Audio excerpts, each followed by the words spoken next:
एक plant produce कर सकता है, तो तुम सोचते थे कि ये एक प्लांट से कितने प्लांट्स हमारा प्रोड्यूस हो सकता है। इस वजह से इसका जो रेट ऑफ रिप्रोडक्शन होता है फास्ट होता है, स्प्रेडिंग जो होता है बाय ह्यूमन, एयर, वाटर, किसी भी मींस से from one place to another place transmit हो सकता है, इसलिए ये बहुत इजीली हर जगह ग्रो कर जाता है।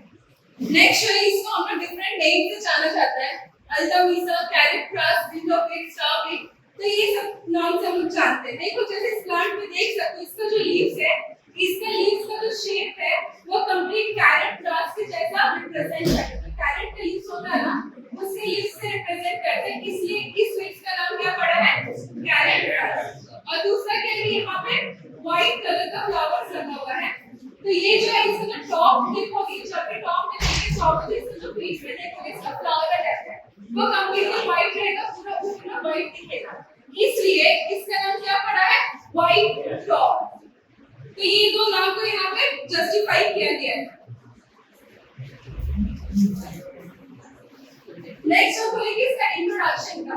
सिर्फ ये इंडिया में पहले नहीं पाया जाता था, इसको इंडिया में इंट्रोड्यूस किया गया। ये लाए गए कि कैसे आए इंडिया में, तो जब हमारे यहाँ पे